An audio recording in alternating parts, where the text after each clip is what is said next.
It's actually keeping track during a promotion going on in a poker room, how much money I pay into the fund and how much money I receive out of the fund. So, started with the MGM Rigback promotion. We were just thinking about money paid directly. If you win a hand that ends pre-flop, nothing gets taken out, that's zero. If you win a hand that's very small, $1 gets taken out. If you win a hand that was at least $20, $2 gets taken out. So I kept track of how many hours I played, how many hands I won, how much money I paid into the fund, and how much money I got back. So let me show you the graph. All right, we got a nice background picture. Now we can get a nice chart going, get some headings up on this chart. So it's the day. It was 8 days of play during this MGM period, the hours, how many hands I won, the quantity, and how much money I paid into the fund. Each hand either pays $0, $1, or $2 into the promo fund. So there it is, 8 days. Like I said, there are the hours played each day. I will sum it at the end of this clip here. Hands won. There you go. And how much money did I pay into the promo fund each day? There that is. Quick note, if you see in the center of the screen, 4.5, right, how did you win 4.5 hands? Chopped it. Me and another player had the exact same hand. I got half the pot, the other player got half the pot, and the way I counted it for money paid into the fund was that we each paid $1, that hand, into the fund. $2 were taken out of the pot. I got half the pot, so I paid $1 into the fund that hand. That's how I counted it. And now, if we want to sum that final column, how much money over this period did I pay into the promo fund? I paid $62 into the promo fund, and that was in how many hours? In 29.11 hours. Yeah, so played about 30 hours, won 41.5 hands, paid $62 into the fund, and got out 200. And that's pretty good, because I did not get much out of this promotion at all. Like I said, no royal flushes, no high hands, didn't even qualify for the weekly player appreciation tournament, and all I did was get the second lowest level of rakeback. I received $200 out of the fund, and I only paid $62 into it, so I was $138 ahead. See, I think when Rich brought it up initially, the like thought existed that maybe in those types of games where like there's a lot of small pots you're winning, like you might be winning pots too frequently, and the pots might be very small, and even though you're not actually making a lot of money in each pot, you're paying a lot into the promo fund. Like if you make it 12 and someone calls, like you're at max promo fund, and you see bet on the flop and you take it down, like all you've won is 12 off of one player, $1 off the small blind, $2 off the big blind, so that's only $15, and 2 of it went to rake and 2 of it went to promo. So the $15 you won, 4 got taken away, and you know, in theory, some of the promo money is coming back. Well, how much money is coming back? Because you might be in a scenario where you're winning a lot of very small pots, paying a lot of money in rake, paying a lot of money in the promo fund, and not actually winning that much back. My time in MGM, I played about 30 hours. I only paid $62 into the fund, and even though I did not get much back in the way of promos when there were so many promos going on, I was still $138 ahead. When I decided I wasn't going to go nuts, and I was probably only going to play about 30 hours.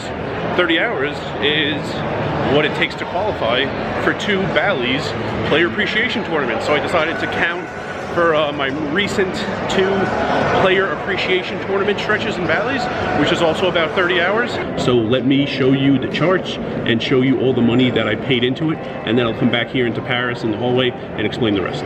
Alright, got a nice picture here of a double board bomb pot. We played at MGM one day recently, but let's get the chart going.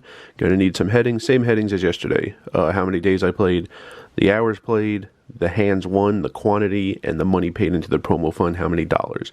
So, 5 days at Bally's, you might call it Horseshoe. How many hours did I play each day? There is that column. How many hands did I win each day? There you go. And if you notice at the top, days 1 and 2, there are halves. First day, 1.5 hands won. One of them was a split pot. Me and another player had the exact same hand. So I said I won half the hand, and I paid $1 of the 2 into the promo fund. Day 2 is a little more interesting, 4.5. There was a three-way all-in. There was a main pot, there was a side pot. I won the side pot, I lost the main. So the rake and the promo money came out of the main pot, which I did not win. So I said I won half the hand for this column, and I did not pay anything into the promo fund for the next column, because Seat 6, who won the main pot, paid everything. And there is this column, money paid into the promo fund each day. There you go, as small as 0, as high as 26. Now let's sum some of these columns. Columns 2 and 4. And how many hours did I play? 29.77 hours, very close to yesterday's MGM, which was 29.11 hours. Good amount of hours for a nice comparison. And how much money did I pay into the fund? $61. Over these 29.77 hours, I paid directly into the promo fund. So there you see what I paid. I paid $61 into it, and how much did I get out? I cashed in both of these PATs. So for me, $185 profit each, 185 times 2, $370. Subtract the $61 I paid into the fund, and I was ahead in terms of paying into the fund and receiving from the promo fund. I was ahead $309 over these 30 hours of play at Bally's. MGM versus Bally/Horseshoe. I kept the hours the same, but first the factors. MGM, let's see if I can get this info on the screen the way I'm planning it and editing. MGM is a very low frequency of payouts. It's difficult to get the promos in MGM. The high hand requires both cards, and aces full is the minimum. You don't hit aces full or better that often, let alone using both cards in your hand. I mean, sometimes it's like straight flush, 4 on board, you have 1 in your hand. But using both cards is more difficult, of course. So it's tough to hit the high hands. With everyone going for these rakeback hours, it was difficult to qualify for the weekly player appreciation tournament. Usually it's like 22, 23 hours get you in. I think it was like 45 plus for this one during the rakeback period. The rakeback period, not that it was difficult to get hours in, I mean, difficult in the sense that you'll want to like pull your hair out or like just leave because the games can get really stale. But high payouts, 60 hours, you got $599. And Royals, each suit is a different amount, it's progressive, but you don't hit Royals that much. So it's infrequent how often you're going to hit any of those things, but when you do, the payout can be large. Bally's is the opposite. Their high hand is you only need to use 1 card in your hand. Lowest full house possible goes up on the board, 2's full of 3s.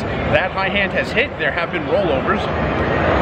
And the player appreciation tournament, not difficult to play 15 hours in 3 days in Bally's, and sometimes there's not many people in it. The last one, the one I just played like minutes ago, we had 39 people, 36 got paid. So it's not a very high amount when you hit a promo in Bally's, but it happens more frequently. So very different types of rooms and promos. I was able to compare MGM and Bally's, but I was able to keep one variable the same, the amount of hours. Played about 30, it was 29 and change in both rooms. So MGM up top, 29.11 hours played, 41 and a half hands won. I paid $62 into the fund. I got $200 back for cashing in my 25 hours of play in the rakeback scenario. So I was $138 ahead. Bally's, on the other hand, 29.77 hours played. I won 46 hands.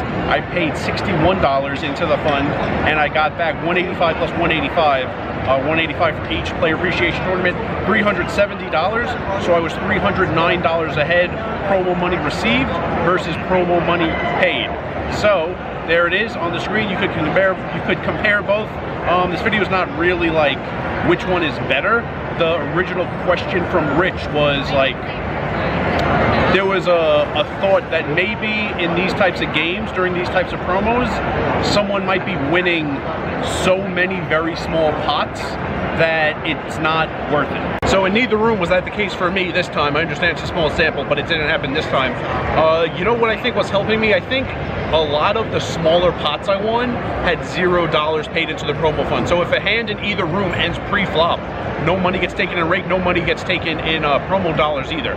You need to go to a flop. Even though MGM was like, not that much I got back at all, $200, it couldn't be much less. I still only paid $62 into the fund, and in terms of the fund, what I paid in, what I got out, I was $138 ahead. A very nice amount ahead in Bally's, $309 ahead, so there it is.